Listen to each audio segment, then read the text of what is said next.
Hello and welcome to the latest episode of the Melbourne Athletic Development Podcast. Today, we're very lucky to be joined once again by Avish Sharma. I've aptly named this Avish Sharma 2, the sequel. Thanks for having me, John and Jack. Good to be here. For our listeners who didn't listen to your first episode, shame on them, but go back and listen to it because it was one of our best episodes ever, I believe. Can you give a little bit of background of who you are, once again? Sorry to make you do that again. And also maybe a bit of a context on what maybe happened in terms of your professional role since our last session, which was about a year and a half ago, I believe. Was it last year or 2022? Yeah, I feel like it might have been 2022, yeah. Oh, wow. Okay. Yeah. So 2 years ago.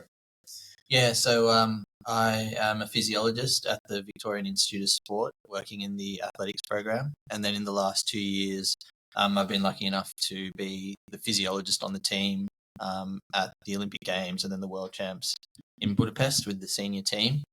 My background professionally before that is I was the physiology lead at Triathlon Australia, and before that completed a PhD in altitude training at the AIS in Canberra and the University of Canberra. So I've had a varied experiences through those roles. All has led towards coming back into athletics. So my PhD was in athletics, and sort of spent some time in other sports as well and doing some bits of research and things like that. And then over the last couple of years, I found myself in Melbourne back in athletics, and just excited to be able to contribute to a sport that I consider, one of my favorites personally. And and so.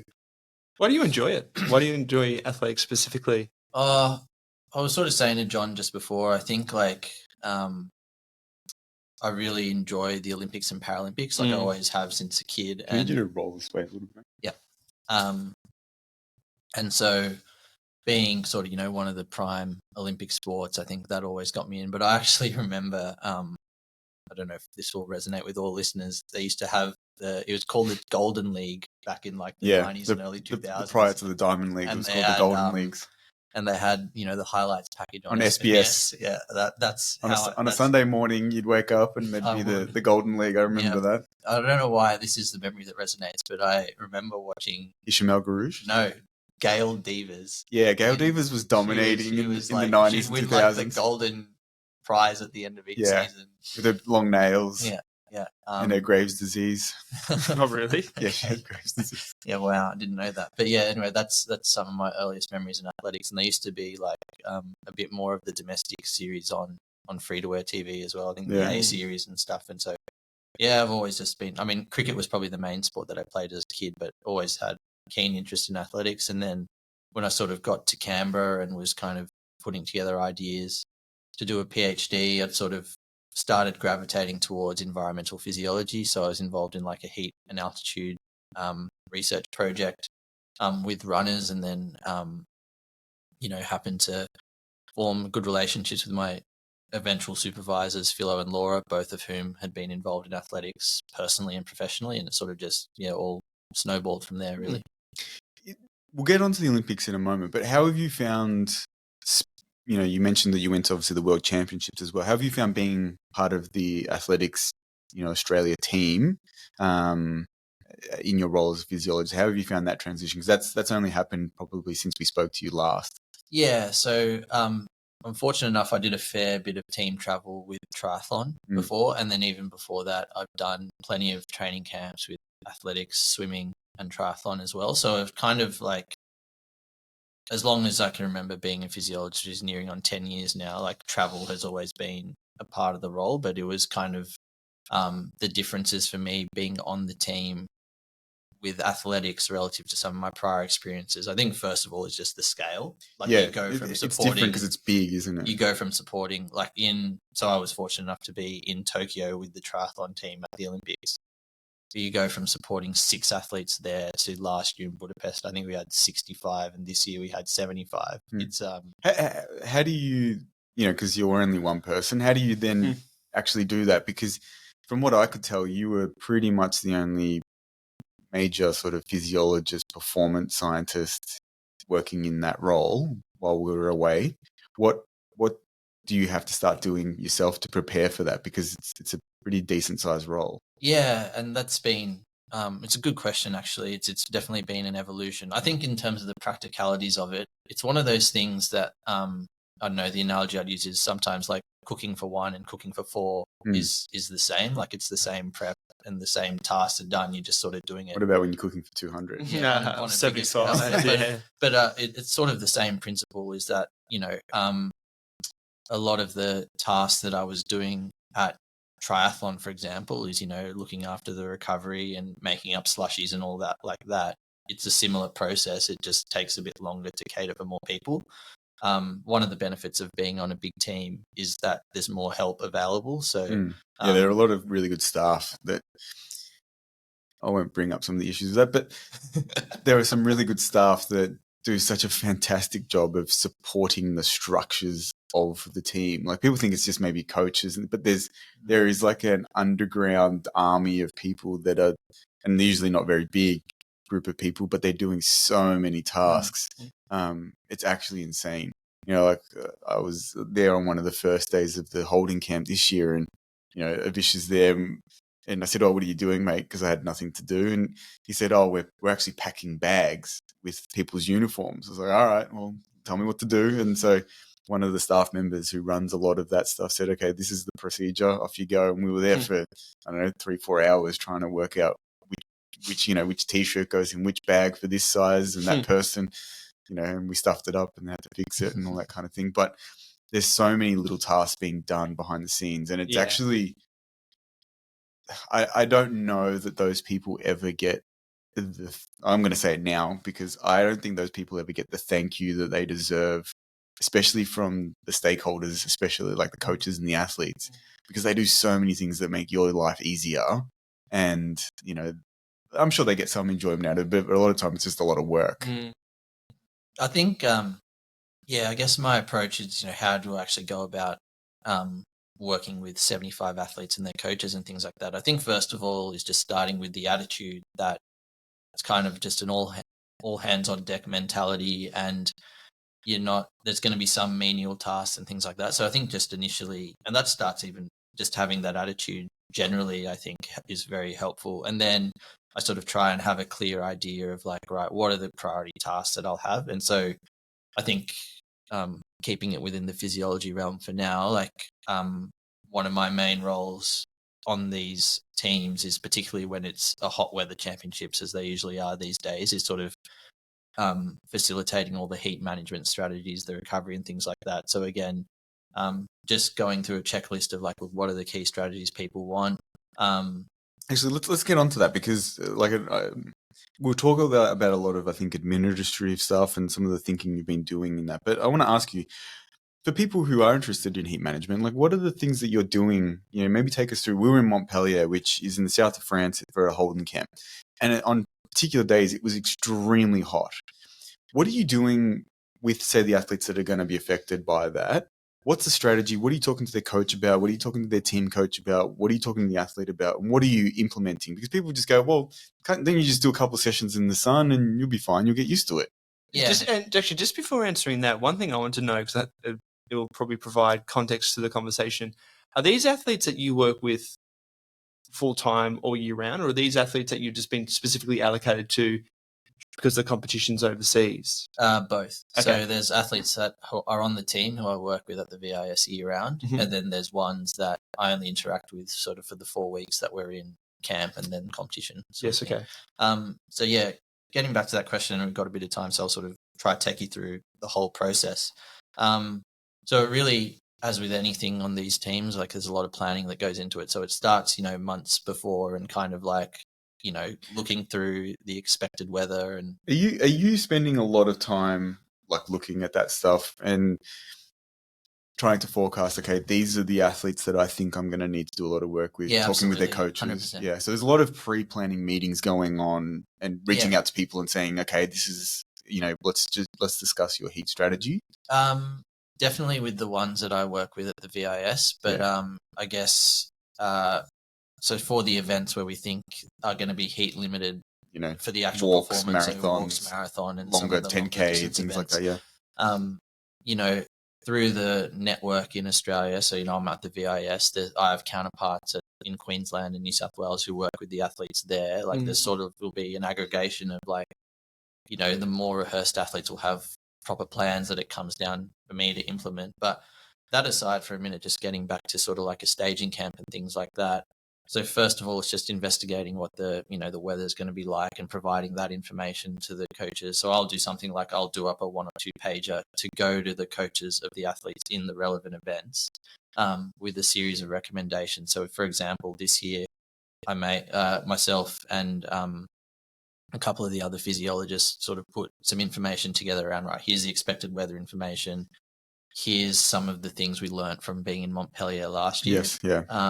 And these are our recommendations. Quick question: do you think that was helpful being there last year? Yeah, that was top line feedback I had after this year's campaign, was the fact that we were able to go to the same place twice and just have that familiarity, know where everything was, both from like a performance standpoint, but also knowing where the good coffee shops were and things like that. It does make a huge difference. People are so picky about coffee. This anyway,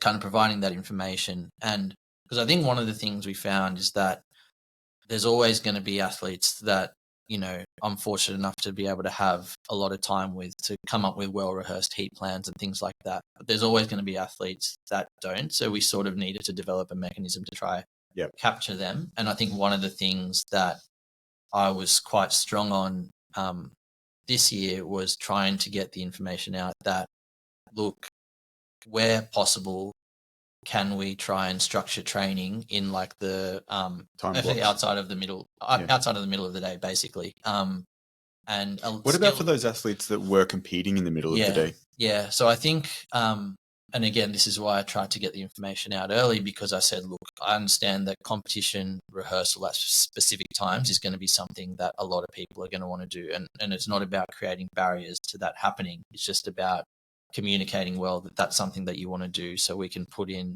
adequate strategies around that, and also the timing of that. So if you know that your comp is going to be at 11:30 in the morning, how about we do our competition rehearsal like, a couple of weeks in advance rather than like a week in advance, where if you get a really hot day when you do your comp rehearsal, like the recovery off the back of that as you're leading into comp might be a bit longer. So again, ultimately those decisions are for the athlete and coach to make in the end. But it's just, I see my role a lot of the time as just providing some recommendations and evidence, and trusting that the coach and athlete who ultimately know their set of circumstances the best are going to make a decision factoring in what you have to say, and just being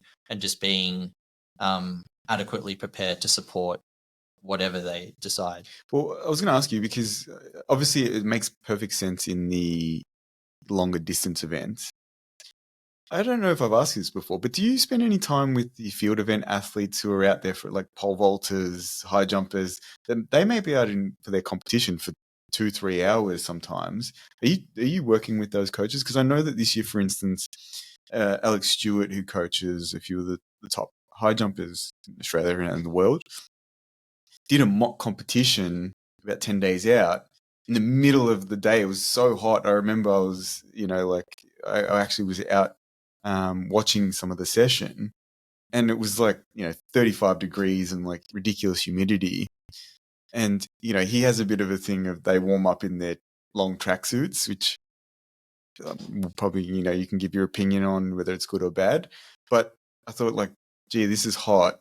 Are you working with them to say, okay, what's your heat strategy here? Because as you said, the recovery from that and then potentially what they're going to do in the competition may need to actually be managed. Yeah, definitely. So again, a benefit of, having the opportunity to be on the team last year and then being on the team again this year is forming the relationship with a lot of those coaches and athletes. So actually, specific to the field event athletes. So Budapest last year was quite a challenge weather conditions wise. It was a lot more challenging than Paris this year. It was quite hot, wasn't it? Yeah. And so one of the things we ended up doing last year was essentially sending out a lot of the field event athletes onto the field of play for their competition with just a little small esky packed with, maybe a little bit of slushy, a cooling towel and things like that. And that was really well received by a lot of the athletes and coaches, and something that they really wanted to, thought helped out in the hot conditions. And, as an example, as John alluded to before, someone like a pole vaulter might end up being on the field of play for 3 hours and only doing 3 or 4 jumps in a qualification. And if that's in the hot sun, don't get me started on the qualification. That's I don't know quite, what they did with this stupid women's qualification. But anyway, so we were looking forward to sort of doing that again this year, but then sort of in the technical guidelines for the event, they said that athletes were limited to only taking onto the field of play a backpack-sized item, so them carrying an esky with them wasn't going to work. So I actually called a meeting in Montpellier with all the field event team coaches, being like, look, guys, we've got this issue, but these are the solutions that I have in mind. What do you think about these? And it was basically like, we had like these backpack full of ice. No, it was pretty much like we had like small bags. We had like a little 1 or 2 liter thermos that we didn't think someone carrying a water bottle in their hand would be stopped, and we sort of just like smuggled stuff into that if it was available there if people wanted to do it. And so I had the coaches come back. Where did you learn that? Was it just to do with your travel out of Colombia? Just trying to think on your feet. You just got to try. This is the thing with these roles. You just got to try think on your feet sometimes, and I don't know, have a bit of an attitude that like, if you can find a solution. You're not there to like out and out break the rules, but if you can bend them a little bit, it's fine. That's fair. And so, to answer your question, do I work with the field event athletes? Like, probably not as much day to day throughout the year, but certainly in the competition setting, they're as equal, if not a higher focus, because of the demands of having to be out in competition for a long time. It gets so draining just sitting in those areas too. They usually do have some shade, but especially the morning qualifying, sometimes it can be so hot out there. Definitely. And so, again, this year Paris didn't end up being super hot. Yeah, it wasn't too bad. And so, but there were still some athletes that were taking out, whether it was a little bit of slushy onto the field of play or just some ice or a little towel. All of that stuff is sort of like discussed in the weeks leading. You obviously mentioned the time of the day. What are the other strategies? Because you started to talk about them there. What are the actual, you can go through them, but I know there's pre-cooling and then there's, how you manage that as well. Yeah. So for the endurance athletes, I think pre-cooling is a really big one. And so kind of quite literally, so all of us sitting here will be, high 36s, low 37s degrees Celsius core body temp. And it's actually like putting the athletes in a state where we drop that down. How much does it drop? Yeah, I mean... 12, yeah.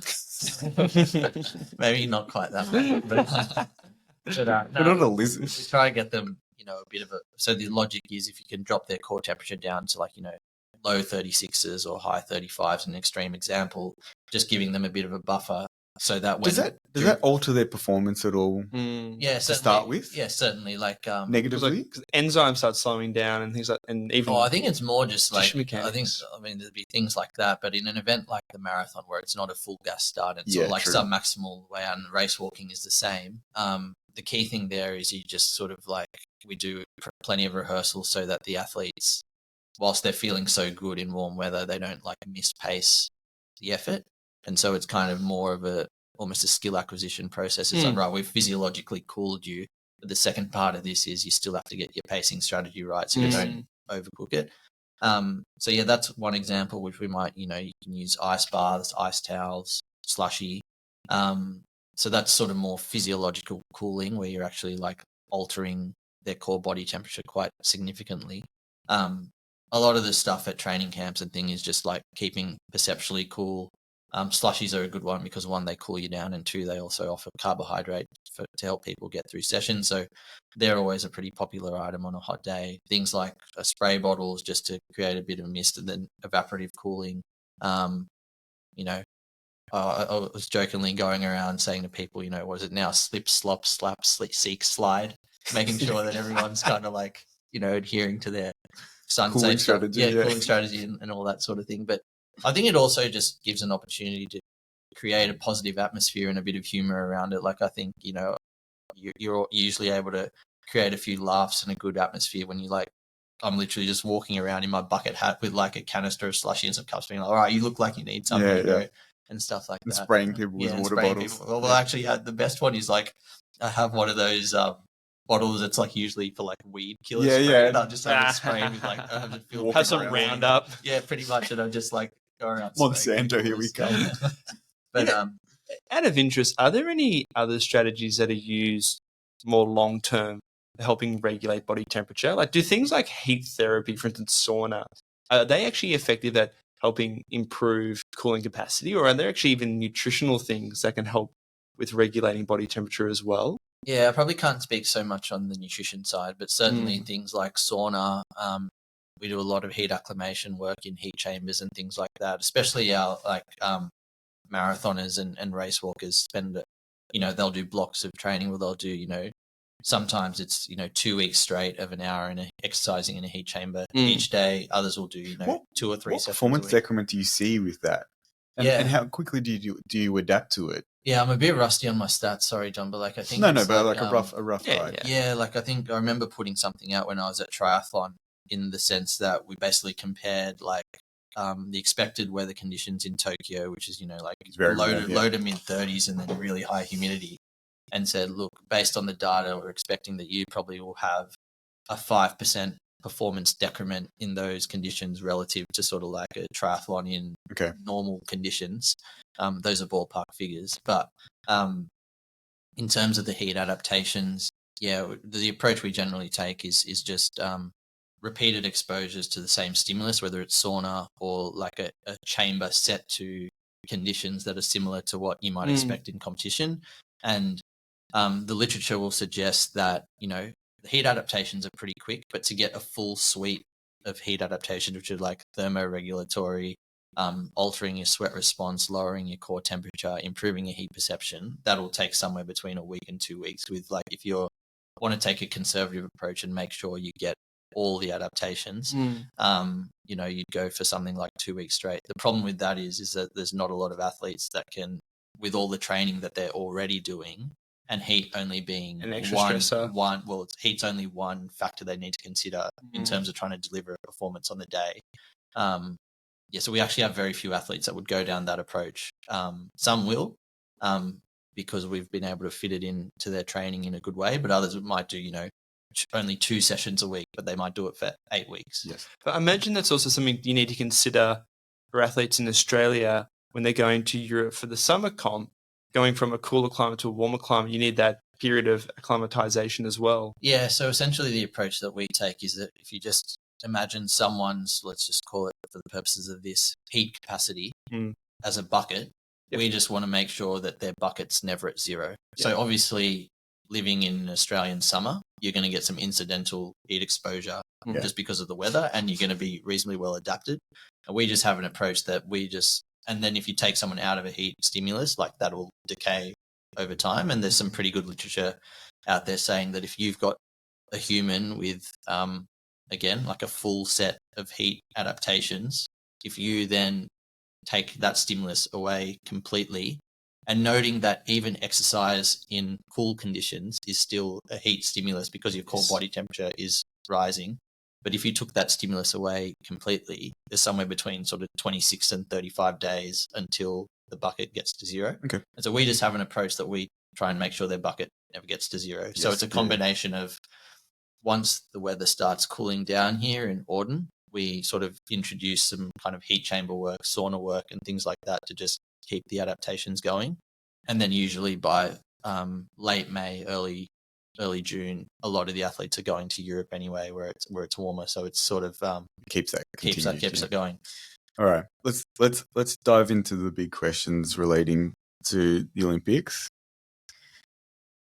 Why do some athletes excel and why do some not? In 10 words or less, please. What are your observations on those things? Are there clear observations that you've made, or do you think it's too multifactorial? I think it is multifactorial, but there are certainly some things that stand out. I'm actually going to answer this the way that I've been answering it to anyone, whether they're, my parents or someone who's living is within sport. And it's a bit, I still laugh when I give it, but I'm going to start there and then move on. They're better. They're better. That's literally what I say, is that, and I mean that in a sense that not just in a talent genetic way, not just Across the board. training, just across the board. Whether it's psychology, physical attributes. Yeah, I actually, one of the things I said was, to a friend having this conversation was, I think if you went through a process of identifying 20 factors that you thought were important to 200-meter running, and you just checked off a list as to how good people were at them, I would say that the people that are more successful are just have more boxes checked. Have more boxes checked. And I think that's across events. And do you think that most of those things you can develop, or do you think that generally they're self-selecting because they naturally arrive with some of those through the exposure to the sport? Yeah, that's a really, really good question. I think there's both. I think there are things that are certainly developable, but starting with the ones that I think are a little bit more fixed, there's obviously genetics. I think there are psychology. Psychology to me is the really big one, and I've deliberately started with just a general term of psychology because there's so many things within that. But the reason I've started that way is because I think there are some traits that are probably more fixed and some traits that are developable. Again, this is just my personal opinion. And we're not asking for your PhD thesis. We're just asking for what you've observed. Yeah, I think the ones that I think are more developable. I've never been able to get that word out, but we'll take it. That can be developed. Sort of more around attitude. Their psychology. In the call room and at competition and things like that. Get into the weeds. What are you observing that you think separate? And you can give examples if you don't necessarily understand the full gamut of it. But what are you observing? You see like, that was clear that was probably beneficial for them to act in that way or to have that kind of attitude towards that. So I think the simple one is I think the ones that have trained really well in that psychological space are able to focus on the right thing at the right time in competition. So they're able to direct resources mentally to whether it's, tactics or not wasting energy on whatever it is that might be. Do you think that's one of the things that you observed, that they, at the right time, they make the main thing and Correct. Everything else is superfluous? Correct. Yeah, I think they're just, they've got a laser focus on what is important at the time, and it's not as though you can't go up and talk to them or anything like that, but you just know that that's their focus. And it's also, but in that particular setting, a good practitioner will know when to contribute and when to just let them do their thing. So I think those are the things. That's an example of something that you can learn over time, or with work with a psychologist or with your team or with exposure. You can develop the ability of know what is the main thing at the main time. Well, I was just going to ask, and maybe this seems like the obvious thing, but when you say they're able to focus on the one thing at the one time. Oh, no, sorry. It's not necessarily one thing. It's the main thing. The main thing. Which might be multifactorial, yeah. But you're saying for those individuals where you see that attribute, you see that as, give us a moment. Please don't bang the table, Jack. You see that as, there we go. You see that their subsequent performance is so much more elevated as a result. Is that what you're suggesting when you see those particular mental attributes and its ability to then foster a better physical performance? I think it's a trait I see characteristic in the athletes that perform well, whether you could run a cause or effect trial as to someone that was really distracted and then the same person got really dialed in and the performance would improve. I'd suspect it would, but I can't say for certain. But certainly it's an observation. It's definitely an observation that's consistent. I'll give you an example because, to someone that we both know, Judah, he gave me this story once, and he was at the World Cup in the 80s. I can't remember exactly what year it was. And being British, he knew the javelin thrower Steve Blackley. And it was somewhere in Spain, and there was a huge rain delay. Like, it was just bucketing down. The track's flooded, and it's meant to be this major competition for because at that time the World Cup was usually in the odd year that we have, say, our Commonwealth Games, but it wasn't a championship year. So it was usually the main championship for that year. It was a big competition, big money on the line, all that kind of thing. And he said he's in they're under the stadium, and they've literally said, "Oh, we're going to delay the comp by 2-3 hours." People are warming up, then stopping, then starting. And he said, it was really interesting talking to this javelin thrower, Steve, because he'd already started warming up, then he stopped. And then what he did was he kind of, he was chatting with him. And he sort of was, watching when he said he just didn't seem fazed at all by the fact that there was a 2-hour delay. He wasn't saying things like, "Oh, this is bullshit. Why are we waiting around?" Like, "Oh, I can throw in this," or like, "Nah, let's just move it to another day." And he said, there was a 2 or 3 hour delay. He comes out and breaks the British record. And he said, I always just remember thinking like, ooh, there's something in that. Like the fact that he just was not fazed in the slightest by the fact that the whole competition had just been thrown out. And it's funny because I actually say this to a number of even my athletes all the time. When, comp's 15 or 20 minutes late or whatever, and they're whinging about their warm-up. And I just, I say, don't make excuses about that. Work around it and get a result. It's going to happen. Everyone's affected. And I remember we were at a competition in Italy, and, the Italians can be a little bit disorganized, particularly at some of the lower level competitions. And I'm talking to a few of the Australian athletes, some of them which were not mine, but I was trying to help them, just say, "Oh, yeah, look, be aware that the warm-up's a bit delayed. You might need to not go into the call room. Just let them know you're here," and this and that. And they were kind of whinging and complaining. I said, don't worry about that. That's completely not relevant. Just make sure you've done everything you need to do to perform. And some of them were really good at it, and some of them were still whinging about it as they're going to the call room. And I'm like, it's not helpful for you. Well, I think also that fits in with thinking about what attributes you can develop, because how much of that is just a habit where, you have one unexpected experience and you're like, "Oh, fucking hell, blah, blah, blah," and you carry on. And then the next time it happens, you manifest that same emotional response, as opposed to having and recognizing either having the emotional maturity to not have that adverse response, or maybe have someone who's a good mentor or a good environment to be like, "It's not a problem," and then you manifest and you continue to reinforce that calm response to an adverse. It's just very interesting because I think that even traveling, one of the things it's very surprising to see, and it's been good because I've seen development across years. The first year people travel and they're really tired, and you're going from comp to comp, and they're in and out of a bag, and they're on a plane, and they're in trains, and they get to the point they're tired, so they're whinging and they're saying, "Oh, I don't think I can compete in 3 days. We just finished the comp yesterday. I'm tired. I'm sore." Then the next year, they're like, "Oh, who cares? Yeah. I'm fine. Yeah. I did it last year. I'll be okay." And that's really interesting because even though those behaviors came out, they kind of learn from it and they realize "Oh, I got through that. I'm actually okay. I'll be fine next time." So I think that's why it's really valuable. And I'm sure you probably can speak to this, Avish, actually going across a couple of Olympics as well. But you see the difference in the people who've made a lot of major teams with how they behave and operate, even within the team environment, within the camp environment. One observation that I had is it's always funny seeing the athletes who've never been in that environment, and they're like kids in a candy store, and they're playing with their uniform, and they're going and trying everything, and they're in the dining hall, and then they're here, and then you're just look, you probably need to just chill out.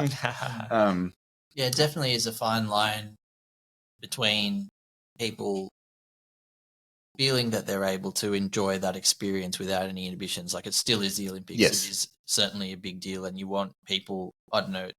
It's a lifetime experience. It generally seems to follow that happy athletes have increased their likelihood of performing well. So you certainly want to encourage that. But yeah, I think it's just, I don't know, I think the better ones just tend to be more assured and calm and kind of create more time for themselves almost to kind of... Can I ask you a question, actually? Do you notice that, and it might be directed by the athlete or the team, do you think that those athletes are better at creating a sort of boundary around themselves of who they kind of let influence what they're doing or not?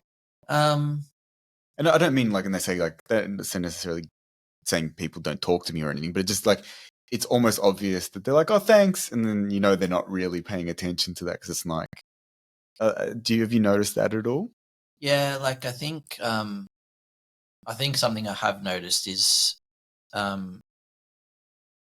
definitely small, tight teams around that athlete.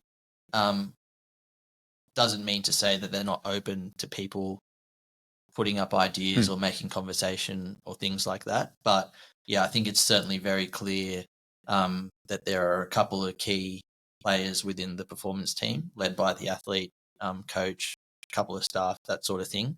And I think when it comes to competition day or the competition period, you know that, and they know that, that's where the key decisions are going to be made. That's where the action's going to happen. And I still think,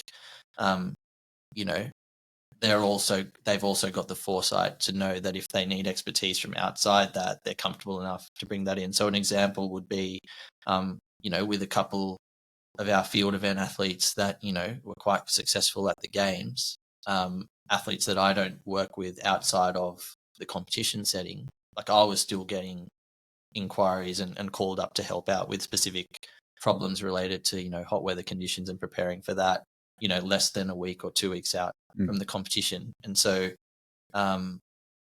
they're a small, tight team, but they're also, humble or that's what I mean. I didn't not mean humble enough, but they're still open, open and sort of, consultative, know enough to know that we need help in this area. Yeah. I think it's not to say that they're closed by any means, but they seem. I noticed that a lot of successful athletes, as you said, seem to have a very good, well-connected team around them. Absolutely. It didn't seem to be. It's not that they're not open environments, but they're not necessarily bringing people in unless there's a real key reason for them to be there. They're not just inviting unsolicited advice, if that makes sense. I think the other thing is it's just clear. Like whatever the team is, it's just clear in terms of what the roles are, how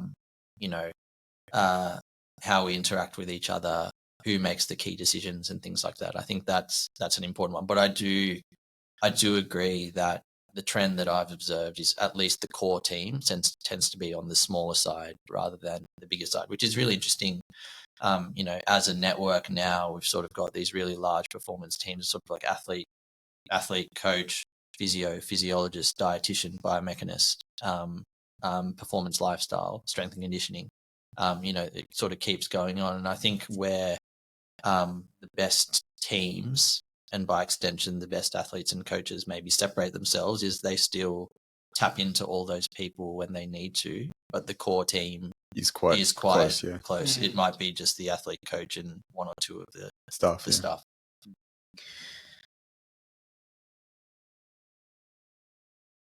Is there anything that you took from observing those athletes that you believe will actually change how you approach your practice in this next quadrennial? Yeah. Yes. I think sort of just I've kind of always been interested in it, and I think we might have even discussed it in our last podcast. And if we didn't discuss it in the last podcast, John, you and I would have talked about this at probably half the training sessions, is that I've always been fascinated, not just in sport, in life, around what makes the good performers good. And so it's kind of been, it's one of the things I love about the Olympics is that you just get to observe these people kind of in their environment.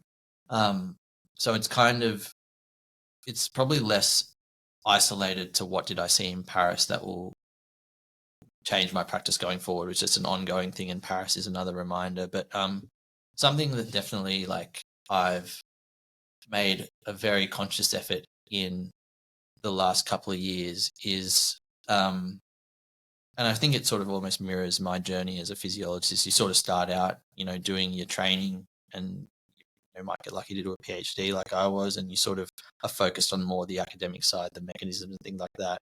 And then you become a practitioner, and you realize, or you should realize very quickly, that that only contributes one aspect to performance, and really there's like a whole package that you need to be able to kind of realize and get involved in. And so on that theme, something that I've really tried to lean into, because I thought of it as a weakness myself, was kind of, the way in which I could offer support to the athletes and coaches, and just fundamentally just make sure they know that I'm there for them. Not necessarily just in like a shoulder to cry on way, but that sometimes does happen in sport. But like, just know that, you know, hey, I'm here to support you. I'm invested in you, and like, just making sure that they know that it's not an isolated experience for them.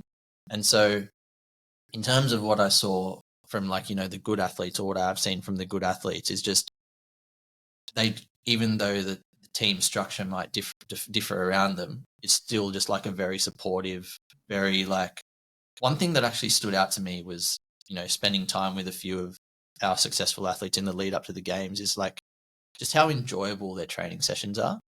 And like, in what sense? Oh, just, you know, don't get me wrong. They're actually happy to be there. They're happy to be there. There's like smiles on their faces. Like, the mood is really relaxed. Don't get me wrong. When it comes time to do the work in the session, the quality of the work is, you know, is incredible, and it's high. But it's just, you know, it's relaxed. There's lots of jokes going around. Like, it's clear that, as Jack said, there's no other place that they'd rather be than, you know, in that environment. And I contrast that. And I'm not saying that this is a thing that's going to be one of the number one discriminating factors between good and great, but there are other times I go to training and it's just a bit more tense, and, you know, it's just like more focused on outcomes or whatever it might be. And it's just, you know, you're almost nervous to be there sometimes. Oh, really? Well, actually, I was going to actually say, to follow on from that, because it's interesting you're talking about some of the strategies you use for heat management, right? And it seems that a lot of the strategies you're using are, you know, very simple, easy to implement. And the thing I think about is, you know, when I think of you, Avish, from what I can see and what John tells me, you're a very intelligent individual. But the application of strategies you use are relatively simple and straightforward. So, you know, for you, with the development of you as a practitioner, do you see it's important still to think of developing more intellectual knowledge and thinking about other strategies that you can use that are potentially novel? Or do you think it's actually more about some of the other skills that you're really highlighting here is about communication, about relationship development, about being a facilitator within a group setting, taking into consideration different perspectives? Like, how do you sort of balance that out, and where do you think your skill sets need to develop as you continue to work in your particular profession? Look, I think it's definitely both. To answer the last bit first, I think I'm at the point in my career now that I still read where I can. I still try and talk to people that are still on the coalface of doing research more frequently. So I still am trying to develop my knowledge base. Actually, probably the main area is I've generally always operated in endurance as the prime function of my role, but just spending more time with sprint coaches, throws coaches, and just learning about how they operate has been really good. So I think there certainly is, whether you want to think of it as like, you know, minimum standards or levels of competency that are required. I absolutely believe in that. I think, you know, you can't, you could have the best relationships ever, but if you actually have no substance behind what you're selling, there's no point. But yeah, certainly I think I'm at the point now that I'm exploring and playing around more with, you know, communication styles, decision-making styles, you know, how to, you know, have difficult conversations and all those sorts of things. Because again, the flip side to what I just said is you could also have the greatest idea in the world that is the most novel and most amazing, but if you can't, you know, arrive at the same conclusion with the decision makers in your team, well, then it's kind of, I think that's pointless. That's just really, no, I think it's more than pointless. I think it's actually quite tragic because, you know, there's an opportunity there. There's an opportunity cost that's gone, you know, so. Certainly. Well, yeah, I wanted to ask you, is there anything that you saw that you were like, holy shit, like that's operating at a level I haven't seen before from internationals or even from some of our people? It's just been blown away by something just quite like, novel or and not that it's something that maybe you're not aware of, be like, shit, I haven't seen it done at that level. And like, or maybe the opposite end though too, then John. Well, yes, but I'm interested to see if you saw someone pushing something, you're like, oh, I didn't realize you could push that so much. And when I think of this, I always think of like, you know, the early days of you studying, you start learning about like the Russians and the East Germans were doing like crazy stuff. Jumping off cliffs and... like drop jumps off 3 meters. And they realize, it's 3 meters. It's probably the limit because people get too scared at that point. And it's like, the fact that you know that that's where most people get too scared is really cool. Yeah. But also very like quite scary. And then even like some of the crazy stories, like, and whether these are true, they probably are, you know, like them getting some of the female athletes pregnant and then aborting it to get the huge change in hormone profile. Oh, my goodness. No, but supposedly this is what they would do. And even there was discussions even of like exposing people, and I don't know if this is true or not, but you hear these crazy stories of like in the days leading up to the comp, to get their immune system to really like a high functioning level, what they would do is they would like expose them basically to someone who was sick or to like a pathogen, knowing that it would take like a few days before they would even get the symptoms, but their competition would already be done, but their immune system would be really ramped up. Oh, wow. And then they'd get the performance out of it and then they'd get sick, but they're like, who cares? The comp's done. Yeah. And like, to me, that's crazy physiology kind of experimentation. And, you know, like the pregnancy one it's all sorts of ethical minefield to even consider something like that. But from what I've been told, that was true, that they were getting people pregnant. And sometimes it was even, supposedly it was like, you know, consensual. They were like saying, you know, partner, you know, with your husband and wife and whatever, and it's like it'd be an open discussion and planned ahead. Let's try and do this so that you get pregnant here, and then you'll actually have an abortion here but we'll get this huge boost in performance because of the hormonal. So I'm assuming you didn't see anything like that, Avish, but you know, in terms of pushing the boundaries, though, did you see anything that was quite interesting from your perspective? I'm hesitant to sort of give an answer that's kind of given the build-up. It's like, no.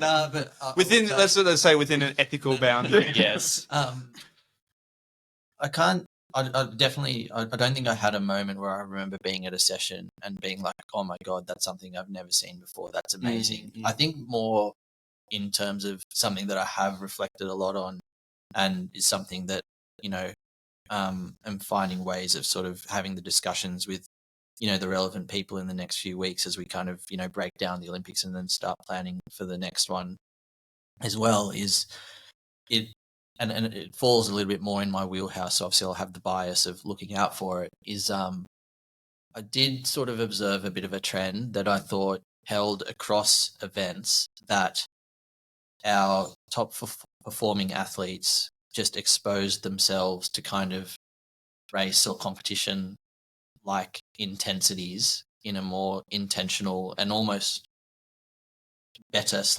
harder way than I think others did. And so the simple way of saying what I just said is they train harder,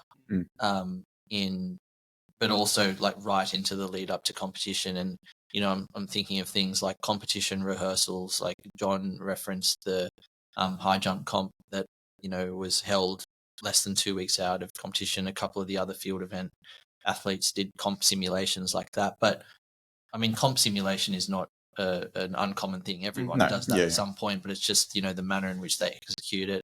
I think more in the middle distance and distance spaces that I, you know, operate in quite a lot, just like noticing trends in kind of the quality of the workouts and things like that. And so I had a few conversations with various people, you know, before, during and after the games about this. And something we did talk about on our last podcast was, you know, this idea of training tolerance. And again, to rehash that, I'm definitely of the belief, and I think you are as well, John, that is maybe not an out and out genetic trait, but there is definitely a genetic component to it, that some athletes are just able to push harder and tolerate more of that quality work. It's a discussion that came up recently. I wouldn't mind getting your opinion on this, because we spoke about this in relation to the hamstring stuff with what happened at Carlton, for instance. And I know that people went back and had a look at some of the podcasts of Andrew Russell and him saying things like, you know, in preseason we push and sometimes you get injuries and you just hope that they're not your better, sort of more skilled players. But I've been thinking about that concept a bit in the last few weeks since hearing that. And because Jack and I also did a podcast, you know, talking about the state of hamstring injuries, which we haven't released that yet, have we? It comes out this I don't week. think so, but it was in reference to a paper that came out earlier this year, looking at European football and the hamstring injury rates going up in the last 20 years. And so we talked about all sorts of things, but that came up, and a lot of the general public go, "Oh, that's ridiculous! Like, why would?" But one of the things I've been thinking about a lot in terms of my own coaching is, I almost am willing, with the, you know, the trust of the athlete, to kind of see where that boundary is, because the thing that scared me the most, I think, in the last couple of years as a coach is probably coming to the recognition that I was underloading my athletes and it was causing their performance to go backwards. And so now I'm of the mindset of I almost need to find where their boundary is. And one of the easiest ways to kind of find that, it sounds really bad to say, is when they start saying, oh, I'm getting a bit niggly here, I'm getting a little bit sore there, or I'm not recovering. And the stats that they're putting, whether it's their sleep or whatever, they start going like, oh, some of these measures are starting to go a bit wonky. And you actually need to be willing to tolerate a level of, okay, there's performance decrement, or there's, their body's actually saying like, okay, this is enough. Which. But are you saying that as a response to too much monotony and not enough pushing the boundary, or? I'm saying that you were saying trying to be always near that boundary, and as a result, having more susceptibility to injury. I'm saying that like what you've got to do, because as Avish mentioned, it's very obvious that the best athletes seem to be able to not only tolerate more training, but as a result of that, they tend to do so much more at a higher quality than these other athletes. And people hate that because there's obviously coaches that have a mentality of we only do small volumes of stuff, right? And that has its merit in certain population groups. But the overriding thing that I noticed in the top athletes was they have a very high capacity to do high quality, not only training, but also competition. And the ones who don't seem to have the success seems to be the ones who can't necessarily do that. And as Avish mentioned, like some of that's probably genetic. And when you say genetic, though, do you mean genetic in the sense that they are able to have more like adaptive capacity, or do you see that more as like a mental or psychological trait that actually influences their physiology? It's probably hard to answer that, but it is some of it, I think. I think it's all of the above. Like I guess, in the last few years with kind of load management research sort of, increasing exponentially, I think maybe a train of thought has emerged that I think in part it's true that by conditioning the body over time and progressively increasing loads, you can increase a person's like ceiling of what they can handle. Where I think I diverge a bit from that is some people can just handle more training regardless of what load management is going on. And I think you could try anything to try get someone who doesn't have those, for lack of a better term, gifts up to that point, and it's just not going to happen. They'll get injured more. And the point that I was making is I'm curious with some of my athletes now to find where that line is, because in the past I've always kind of stayed on this side of the line, but it's weird and it's almost a bit horrible to say, but it's like you realize for some people they're not going to get beyond a certain point because they're probably just not going to be capable of doing what is required to be that real world class. But is that also something that you work towards? Because when I think about, as Avish just said, they may not actually just be possible. It's just not in their, and like this is the genetic skill set that they have. Some people it is that they come out of the womb and they can run fast. No, I'm serious. Yeah, of course. But then some other people's skill set is not that they can necessarily run fast straight away, but you can just keep building them and they can keep going and they don't break down, and their adaptive capability is just enormous. And it almost never ends. It's like you run out of time in the day to do training rather than them breaking down. And that is their actual skill set. And it's a skill set that we spoke about it, but I don't know that people think about it. Like you'd almost, as a coach, it's like an absolute dream when you go like, it doesn't matter what I throw at this person, as long as I'm not stupid and jumping, 50% of their volume or something, they actually just tolerate it. Like we just stepwise in our graduations, they just keep getting more out of it and they keep getting better. And you're like, this is really cool. But I think part of that though too, and I know you and I, John, have spoken about this and the impact it has on performance. So even if you get to a certain level of performance, if you go, oh great, they're running PBs, they can make a Olympic final with this time, but then you keep it at that level, that's actually where problems potentially emerge because you're becoming too monotonous and perhaps losing that adaptability. So it's almost like that constant pushing of the boundary that seems to be of utmost importance, and some people can obviously tolerate that and continue to exactly. And I think that's the thing that you find is like, and this is the realization that I'm coming to, that sometimes can be a little bit scary once you have an understanding of this, is you go, okay, in general, I think this person's going to need this trait, this trait, this trait, this trait, and that's going to require this training, this training, this training, this training. Mm. And if you've kind of done a series of years where you're trying to get them up to that and you're like, they just can't get to it, you almost have to go, I need to almost call it on where their cap is. Like that's their ceiling. They're probably not going to get to it, right? Whereas if you find someone just keeps adapting to it, then you're like, as you said, you can keep doing. And then what I've noticed at least, what tends to be the end, the cap is usually they get to, if they've been able to adapt, they just get to an age where it's like, okay, their body just can't take it. But generally that's sort of when they start to get towards like well over 30 and you're like, no, we probably can't keep pushing this. They're now starting to respond in a way that showing they're getting soreness or whatever. And the caveat is if they're in an event where they can go up in distance, like they go from running, 5Ks or 10Ks to the marathon, it seems to work. Right? How often, actually not how often, how do you approach, because when you say that if you sort of keep progressing and they're just not responding, what's the role of like the novel training stimulus in that? Because to me that presents an opportunity for us to be creative. Of course. And that's probably where the challenge comes in. And I think that's where, I think the easiest thing to put in place is volume, right? It's like the most simple progression to put in place. Then you start looking at things like intensities, and then you can play with densities. And then I think sometimes it then comes down to being how creative can you be? And I think that's the challenge, and I think I'm probably at that point with some people where it's like, okay, I need to get a lot more creative if I'm going to get more out of certain aspects. So yeah, it's not that you write them off, but you kind of go, okay, like we're going to have to get really creative with this. And there's hope in that, in the sense of like, I think the thing that I'm always inspired by, I think as a coach, and I'm inspired by it, especially coaching athletes who I don't think come out of the box with the gifts that they could have compared to their competitors, is that is in itself the challenge. Can I get someone who I don't think is an Olympic finalist level, maybe to that level? Because we look at, some of these in the events that I coach in sprints, you look at some of the athletes of West African descent and it's like they're 19 years old and they can, you look at someone like Tobogo. I don't think that he's having to dig really deep into the novel training activities to do what he's doing, and he's only, 20, 21 or something like that, right?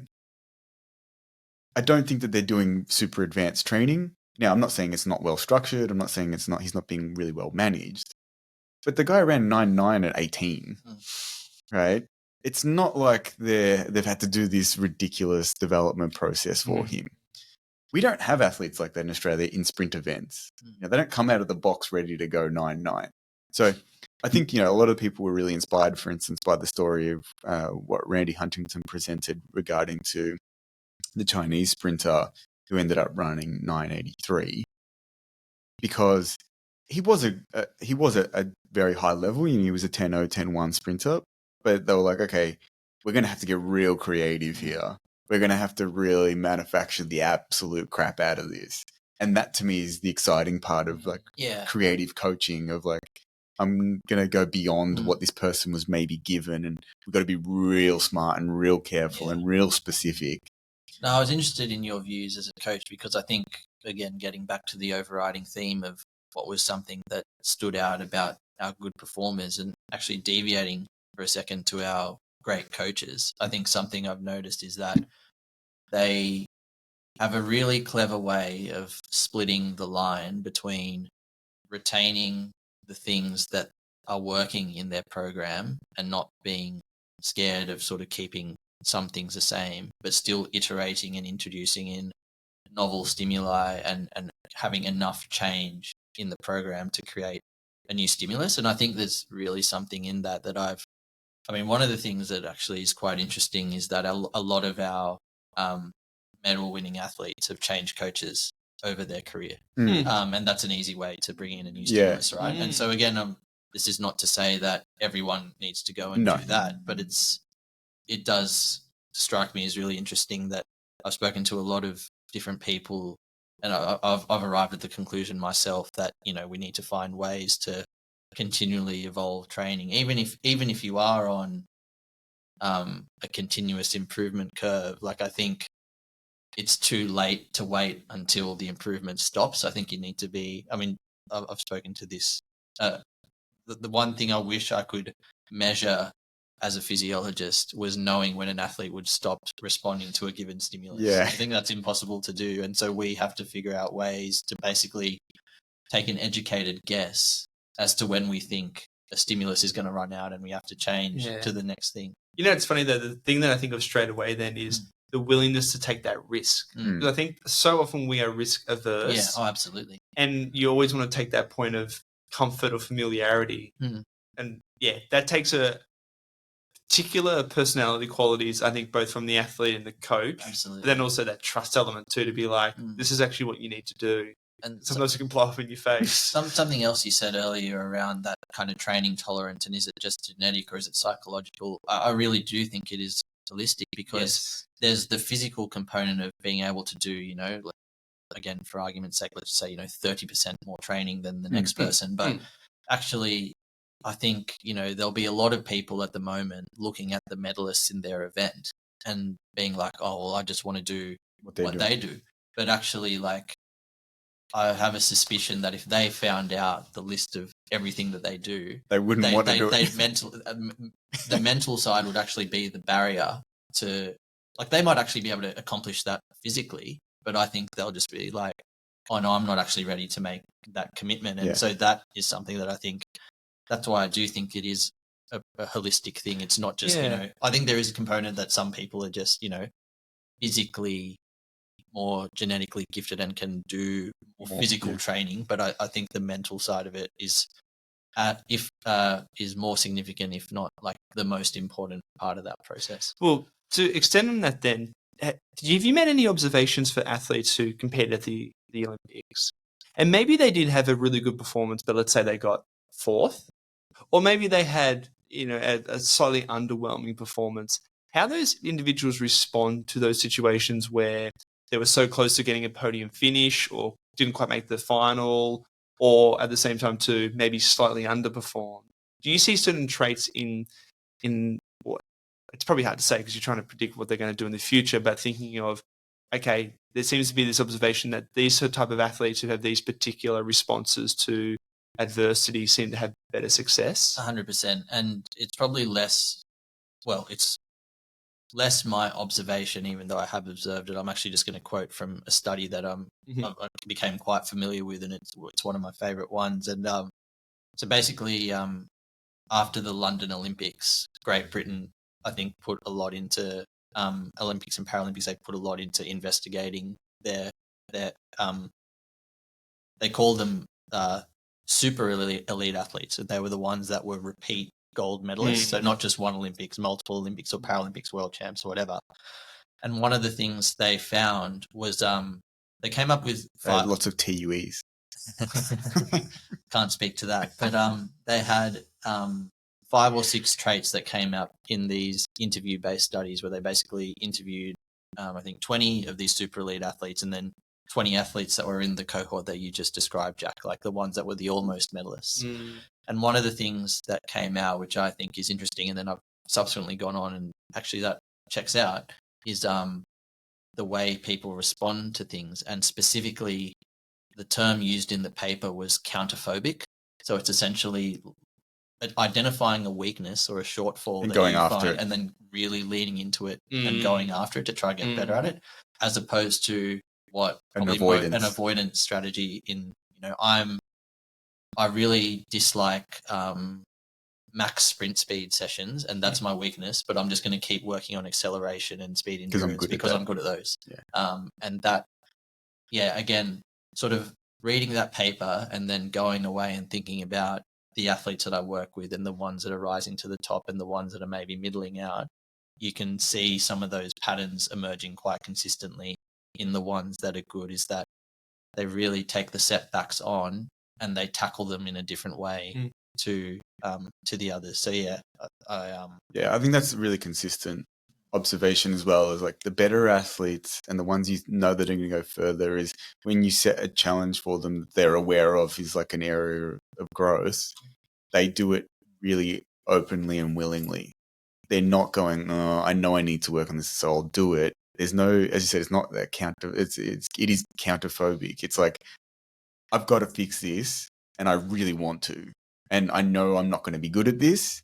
And it may never be my absolute strength, but I've got to close the gap because it's costing me too much. I mean, this could be a question for both of you. This is just from my observations of watching elite athletes in different sports. There seems to be a certain correlation between people who excel, and it actually might not even be related to sport, only it could be any facet, and a belief in a higher power. Like, and then it might be like religious. Yeah.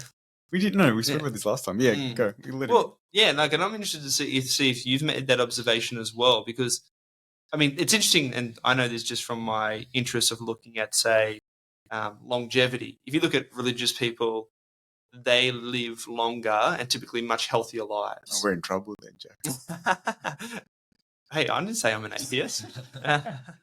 And I do also think about that with performance, where, you know, you often see athletes post performance thanking God, you know, and I think there's something there in that. And I'm not sure what that exactly is, but have you ever made that observation yourself? Oh, I think, I mean, in athletics, you know, it's very easy to notice. I think there's people in both camps, like whether it's religion or something. I think there is a consistent theme around, you know, being able to see that it is something bigger than yourself, whether it's religion or something like that. I think there's probably something in that, but I think, you know, having that sort of broader perspective and focus, I think, generally seems to be something that's helpful. I don't know if I've spoken to you about this, because it's something that obviously I've thought about a hell of a lot. Sure. I think we have spoken about this, but there's a lot of things we've spoken about. I know. We forget more than we've actually remember what we've spoken about. But one of the things that I think that is valuable in it,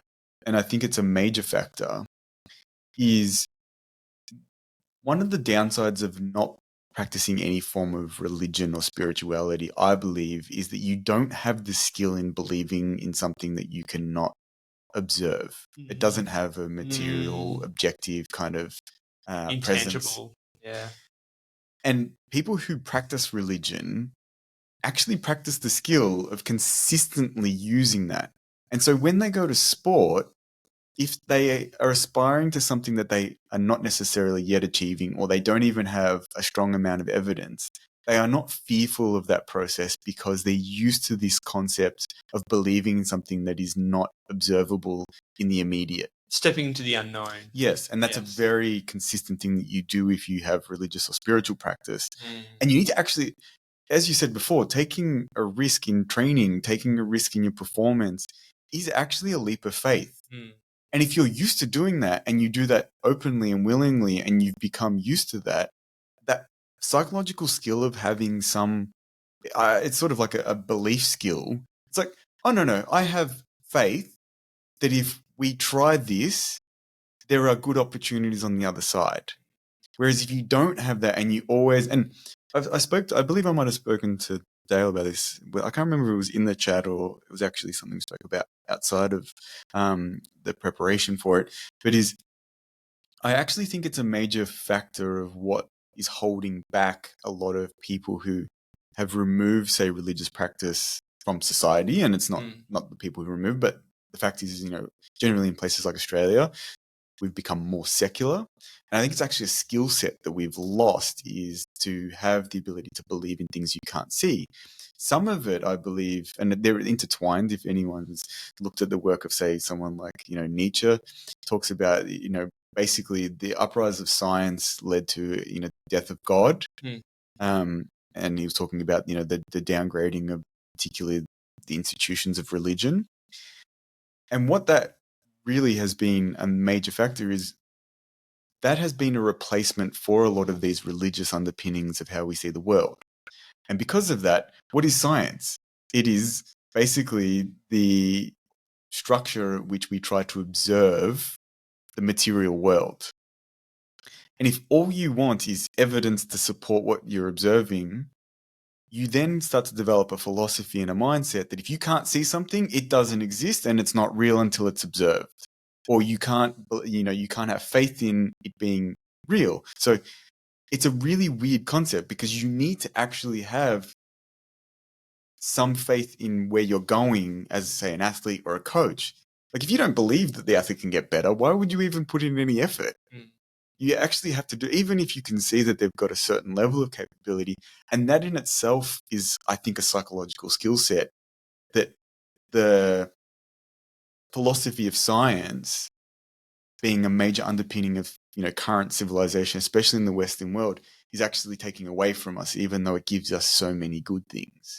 Yeah, I also think that that's a limitation of how some people use science too. Totally. Because of science I see is just trying to reduce uncertainty. It is, but it's funny because like last night, I don't know about you, but I know you probably do this because you're similar to me, but I'm eating my dinner and I put YouTube on, and I like Lex Friedman's podcast, so I'm watching it, and I saw an old episode with Jordan Peterson, and so I was like, okay, I'm gonna watch this, and he's actually literally talking about this. He said, and this was a couple of years ago, but he was talking about, he had an argument with a discussion with Richard Dawkins, and he said, like, Richard Dawkins doesn't realize how much of how a religious he is, of a Christian he is. Yeah. And he's like, and Lex will say, how so? And he says, well, he's obviously one of, they call him the four horsemen of atheism or whatever it was. And he's so anti-religion, he's so anti-Christianity and all this stuff. But in order to even do science, you need to have a belief that what you're seeing is now currently not the truth, and there is a transcendent truth to actually explore. Because if you didn't believe that there was something out there, you wouldn't be looking in the first place. And to me, I was like, oh, that's really interesting, because I think it's exactly the same here. Of if you're not willing to look at a future that is maybe more possible, you're not even going to take that leap of faith. And that's where I think religious people or spiritual people, whatever practice they use, have a skill set that people who are avoidant of that don't have.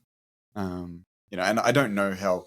I haven't looked into the literature to see whether that's been explored in that kind of sense, but I think it's actually really important. And I spoke with some of my athletes about this while we were away, of like, you actually need to develop the skill of believing something you can't see. And for you guys, it's your performance. Yeah. Like, you want to run, for some of the fast females, you want to run under 11 seconds, you have to believe you can do it well before you get anywhere near doing it. Because otherwise you wouldn't do the training, as you just mentioned before, you wouldn't commit to the level of behaviors and attitudes and training that's required if you didn't think it was actually possible. Yeah, that concept of energy follows mind. Yeah. Yeah. I know we're pushing it for time, but I do want to ask you, because it is your wheelhouse, endurance events and distance. We're having a bit of a renaissance, I think, in the distance events across the world, but actually in Australia particularly, we did exceptionally well, and we have been doing so probably even since the last Olympics. What do you, in your mind, attribute that to?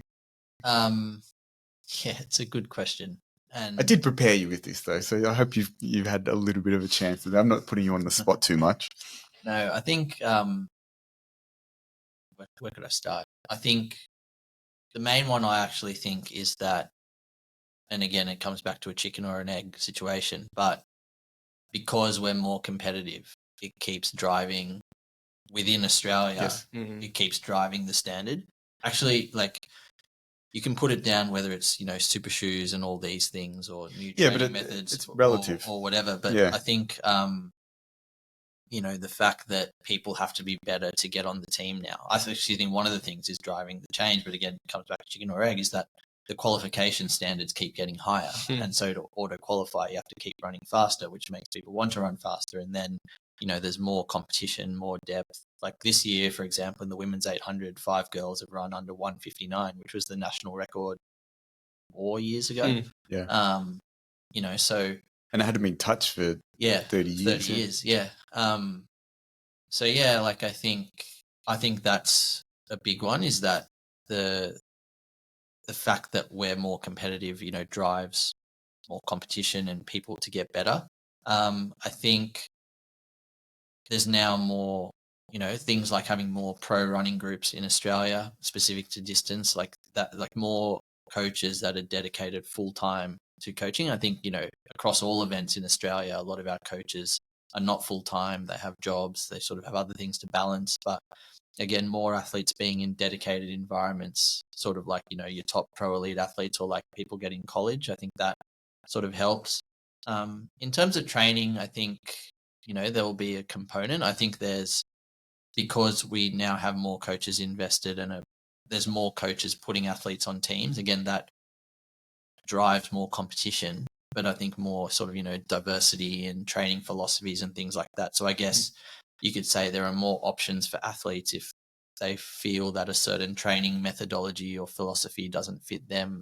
There's actually options like onshore that they can, potentially explore and things like that.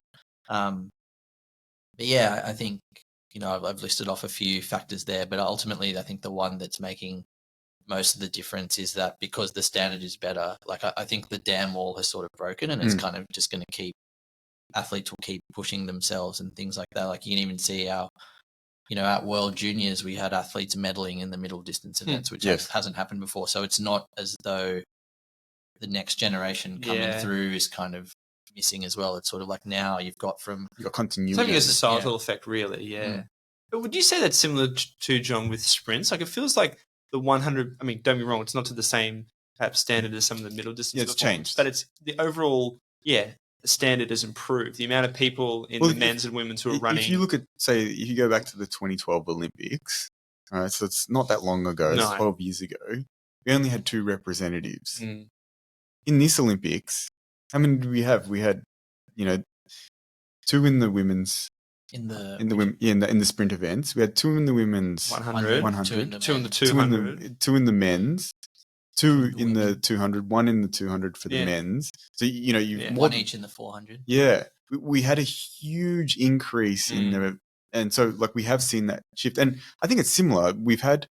It's always interesting because I think that sometimes there needs to be kind of mavericks that set the standard, but then, as you mentioned, people get dragged along with that. And then the moment that someone thinks, oh, this is possible, then it gives them some belief. And I think I actually think it's probably tied to what we were talking about before, is we have a problem where someone needs to do it, and then it's like it gives them permission to be like, okay, I can do that too. Yeah.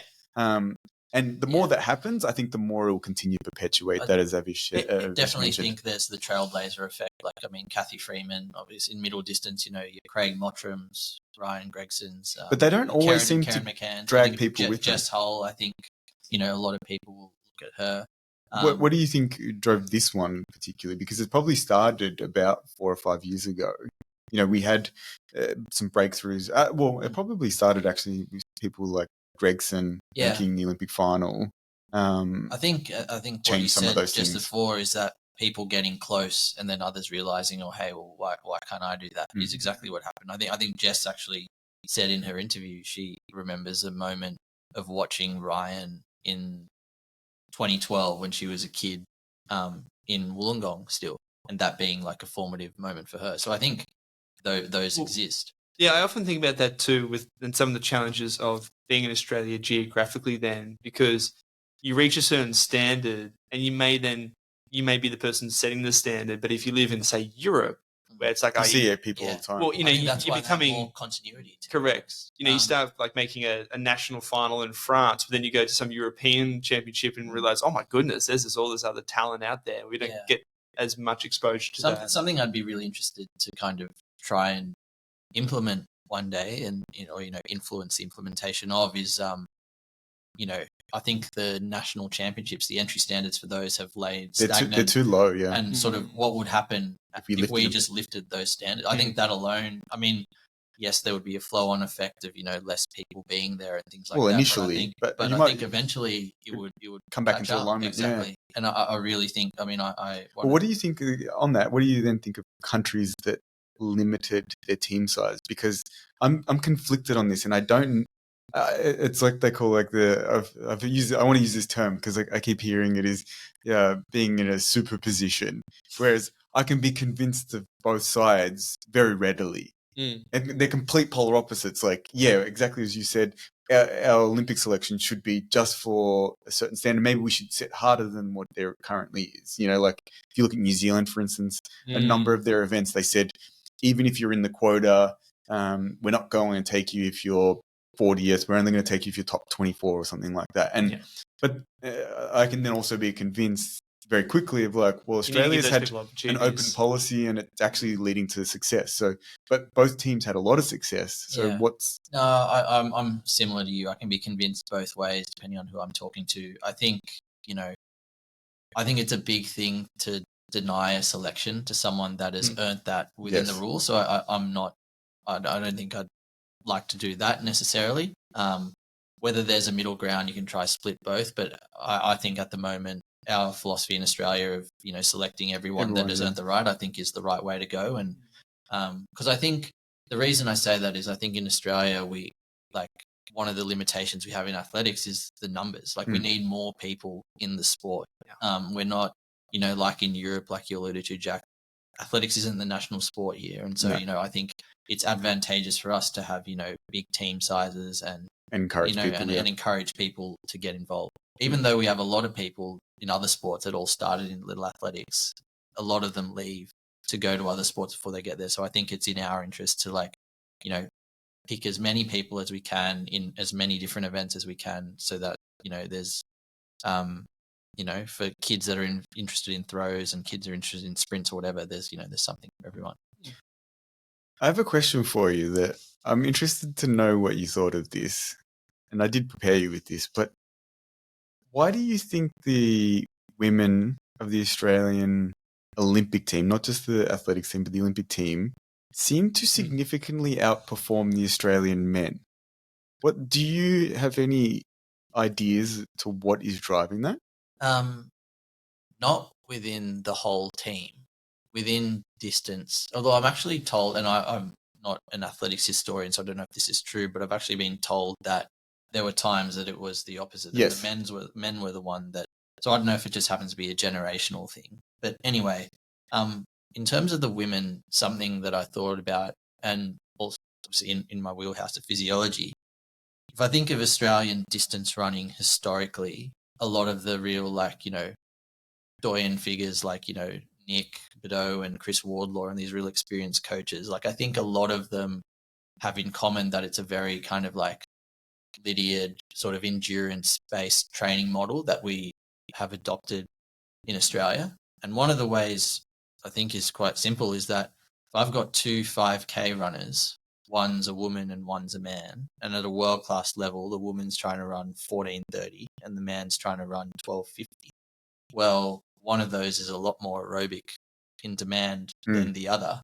And so I think where we have squads that are preparing both men and women for the same event and the training philosophy is slanted towards aerobic, it's probably going to advantage the women to be in that philosophy. Whereas as the event duration gets shorter, again, if you hold constant the sort of man versus woman example, the men are always going to have a higher anaerobic demand for whatever event that it is. And so, yeah, when you sent me through that question, initially I was sort of like, I actually don't really know, to be perfectly honest with you. But that's probably one thing that I've sort of stumbled upon in thinking around from a physiological Do you think standpoint. that applies also to things like the swimming team? Because obviously that was made, particularly in the media, there was a big mention of the fact that, the women were outperforming the men in the swimming quite significantly. And we spoke about this actually in Montpellier at one of the dinners. And I said, my general reading is exactly the same as yours, because all the analysis that I've done, even in sprint events, the Australian women have always outperformed men in the Australian sprints, other than some small periods, and potentially the period where women were underrepresented in the sport generally. But we've had relatively more success. And one of the reasons that I feel like that may have been the case is because we slant more towards that endurance.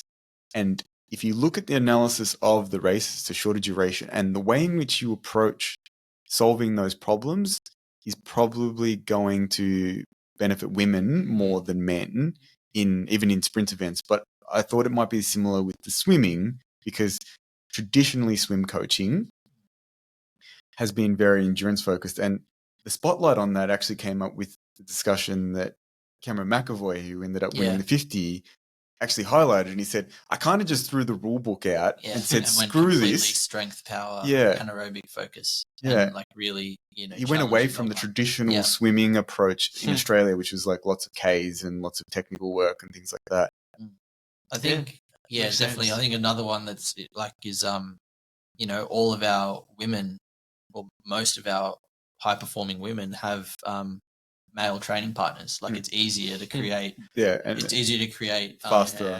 Yeah. Whereas if you're the best man in Australia in a given event, Who's pushing you? pushing you in training. So I think there's an element of that as well. None of this explains why there have been periods where the men have been better in these events, but I think they're all reasons why the women are currently, Do you think it could be through- like shifts in the training philosophy of, say, staff that are managing those kind of people? And I'm postulating I don't know. Yeah, it's an interesting one, but I think definitely, it was a good question. It made me think about, training philosophies and things like that, and that's what I've sort of come to as a conclusion in terms of something that is in the training. But I do also think that, at least over the last few years, in the women's middle distances in particular, like the competition factor is probably the strongest in those as well. And so I think competition just seems to Drives be breeding performance, more competition and performance. So yeah, that's how it explains the field events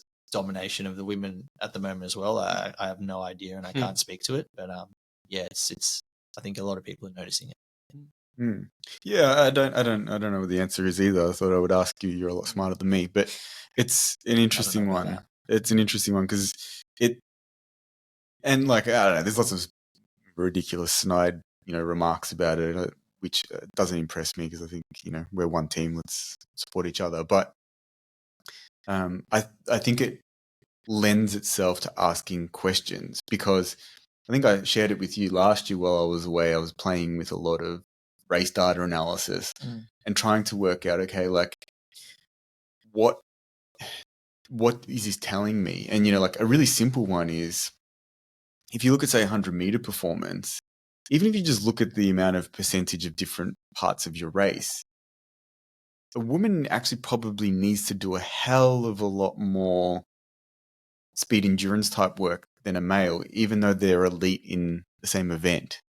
And so if you slant a little bit more towards doing speed endurance as your sort of general philosophy, you're probably going to have more success with females than you will with males. And it's also too that I think, and this is probably where in speed power events, especially sprints, I think we get exposed by the lack of natural power production that some of our males cannot attain, especially at the velocities, probably because of anthropometric structure. Like you see some of the elastic features and some of the power features of West African descent athletes. And as I said, look at someone like Tebogo. It's at a very young age, which is clear that they haven't necessarily, we're going to do lots of plyometrics or, weightlifting or whatever to try and fix this. It actually develops those features. They've got those features before. Whereas in the females, it seems to be less of a limiting factor because they're not having to convert particularly those very, very high speed contractions as quickly. Whereas in the men, it's just, it's on a scale that's so far over that if you're not born with, certain, lever lengths or certain tendon structures, you're probably going to have difficulty developing them. And if you're going to do it, you're going to have to do, as I mentioned before, something like a Randy and like engineer the absolute crap out of it and have enough time and have all the resources under the sun to be able to do it. Otherwise, it's probably going to be difficult to produce that. I think it's, I was just thinking about that, and like in the US, they actually have the opposite problem the opposite scenario in the middle distances, in that I think they won 5 medals in the men's running events from 800 to 10K, but their women aren't as competitive. And so again, it's like, what's going on there? What's going on there? Yeah. Because obviously the US is very hard to compare to Australia when it comes to this sport, just because of the scales are so different. But I mean, I've got a theory straight off the top of my head. Oh, I'd be interested to hear it. Well, a lot of those athletes were white, right? And I think the difference is that our white athletes are trying to do shorter stuff because they're competitive in it, whereas their people get pushed up because they're going against, African American athletes who destroyed them at in the 400 to 400. Yeah. So they get pushed up to the 8s, 15s. But they're probably guys in our world who would be running 400s, for instance, but they've actually been pushed into 8 and even 15. Because they're running 48 for 400. Yeah, they're running in Australia. They're running 47, and they're like, I'm a 400-meter runner, and it's like, no, mate, you're a 1500-meter runner. You just don't know it. You haven't been pushed out yet because you're not running against, Quincy Hall, who's just run 43.4. Yeah. You're 3 seconds behind. Don't even bother. Yeah, and you're saying that shift happens when they're a kid because all these athletes ran distances in.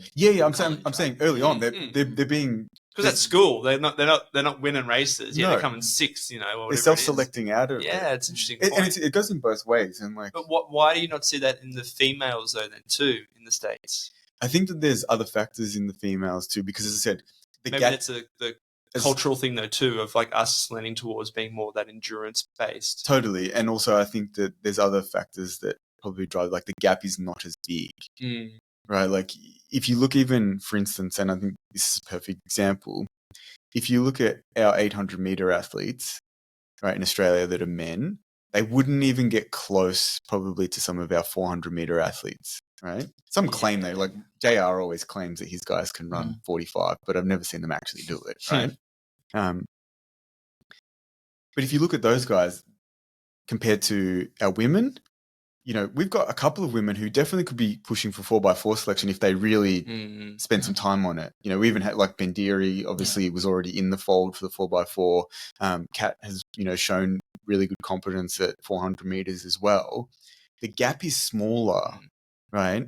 So I think that in the women, it's less of an issue just because like the actual speed difference is not as significant when you go to those levels. I don't know. Maybe that could be complete rubbish theory, reasonable. But I certainly like something that I'm reflecting on is like, okay, well, they've got, and I wouldn't say, how do I put this? I would say the American women are performing better than the Australian men based on the results at the moment. So clearly their women are still doing something right. Like they had finalists in most of the events as well. And so, I'm just curious about it because, like Nagoose won a 1500-meter medal, Grant Fisher 2 medals, Cole Hocker, like it's they did really well. But then they still had Nikki Hilt, who's a biological female in the 1500-meter final, Whitaker in the women's 800-meter final, that athletes in the steeple 5Ks and things. So again, maybe it's just a depth question, and it just happened to be the men had their day on the final. Which sometimes it plays out because of tactics or whatever. And the race style.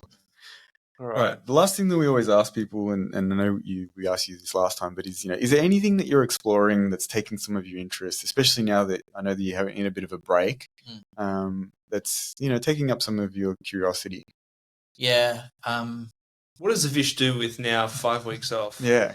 I'm renovating my apartment, which is a lot of fun. I'm like, when you say are you actually renovating? No, he's got the jackhammer out. So most of the work has been done, and actually I've gone back and I'm sort of like unboxing boxes that have been there for like 3 years. And yesterday I got like silicon sealant and like did it around the windows and stuff. And, that's cool. Yeah, that's interesting. But I'll come back to something I said before and around like trying to make a deliberate effort to sort of broaden my scope as a practitioner to offer more general support rather than just like focus on the science. And I came across this book randomly, audio book, when I was in Europe, and it was, I can't even remember the name of the book, but the author is called Jorda. It's Norwegian, so it's spelled Jordet. And he's a guy that's done his PhD and has researched penalty shootouts. No, But he's done like a niche. He says he's done like the last 40 years of every penalty shootout of like. Why do you say he says he's done? You're disputing that he did it. No. I'm disputing. That's his claim. That's his data set. Data set. And anyway, so the book was about penalty shootouts and so, I mean, obviously, I know the question was about outside sport, but it's kind of like this outside athletics. And so the book is about like pressure and using the penalty shootout as one of the most high pressure situations across sport. And anyway, so on that theme about trying to broaden myself, so it sort of had these key features in terms of how the teams that are successful or the nations that are successful at penalty shootouts across the board. Like, what do they do well? And there are a few that really stood out. One of them was just creating more time for yourself, but where you're driving the narrative. So instead of like waiting to take your kick because the goalkeeper is kind of like causing a delay and everything, actually like turning away under your own control, autonomy. taking some breaths, and so you are autonomous in that moment. Another one that was really interesting was around the support network. And so the example that was often spoken about, which really hits a tone with me because I'm also a person of colour, is after, I think, one of the Euro shootouts where the three England players who were all they copped black so much shit. And they missed penalties. The media smashed them. They copped a lot of abuse. It was really interesting, the book sort of, and this was what really got to me, was like, if you can find a way that to reassure the players that no matter what happens, good or bad, like we've got this together as a team and we're behind you and stuff, that can be, and actually the evidence suggests that those players perform better in penalty, like they actually missed less kicks, which I find really, really interesting. And so I think that makes perfect sense though. It doesn't matter where in life you have less fear and you can move with more conviction if you feel like no matter the outcome, even if it's negative, that your world will not collapse. Yeah, absolutely. I think that that's real, and that's, we spoke, before this, we spoke about good leadership is showing supportive people. I think it's important that people know, like, I've got your back. Doesn't matter what happens. Even if you underperform here, like, take your shot. Even if you underperform here and you miss the penalty, we've got you. And something I've definitely struggled with is like, I've sort of been hesitant sometimes, like, okay, I don't have so much of a problem in, showing people that I'm here for them and support, but do you want to plant the idea with someone right before it comes to like, oh, even if it goes bad, I'm here for you. Yeah. I really have spent a lot of time in like, how do you navigate that? Because you want them to know, but do you want them, like, it's not that I'm trying to get someone to avoid thinking about all situations of a competition, but I've definitely found it's an interesting. But it's something that you manifest over, but you develop over time. Yeah, it shouldn't be like, oh yeah, by the way, like if you miss it, don't worry. It's all good. In fact, I'd prefer you miss it. Yeah. And then I'll be there in your heart. No, honestly, like I remember of sort of, my own journey in that space. Like I really used to get uncomfortable because obviously at competitions, just law of average, like there's more people that come outside the top three than in the top three, so there's going to be more disappointed people. But I honestly used to like avoid those, like I'd actually physically remove myself from like the environment, environment, if I knew that there was like someone coming back in who was disappointed. Yeah, whereas now it's like, getting more comfortable with leaning into that and offering support. It's definitely been a journey to get to that point. And then the last one, which I think is reasonably obvious, but just like clear and decisive directives to people in pressure moments, which I think like that's something that's probably come a little bit more naturally to me, but it's just been something to, again, lean into a little bit more. And I was able to kind of like, during certain pre-race moments, we also had a couple of weather delays with the race walkers this year and stuff, and just knowing that we were well prepared and able to give people clear instructions was really helpful.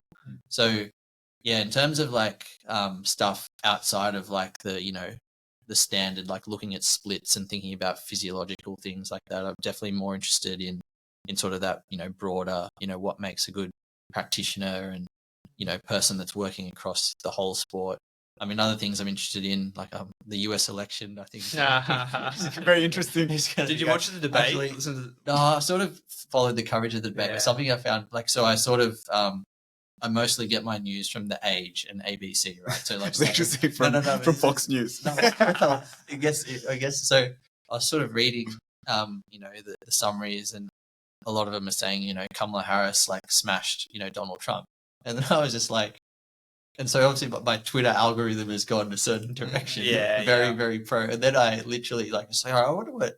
And so the Herald Sun is all paywall, but I went on like Sky News and then see what they said. And then literally the next day, my algorithm was completely opposite. It's not completely opposite, but they're starting to be a bit more like, pro-gun stuff and all that. It's just, I've always been super fast. Like, I think people will just believe whatever's in front of them. Yes. Like, and Easily so influenced. it's so, like, it's just, I don't know if it, like, knowing that kind of is a good thing, or it just makes me more cynical. It's just like whoever you're exposed to is just like that's what you're gonna. Well, that just speaks to environmental things of like if you're in a good environment, it'll drag you up, and if you're in a bad environment, it's probably but it also makes you think.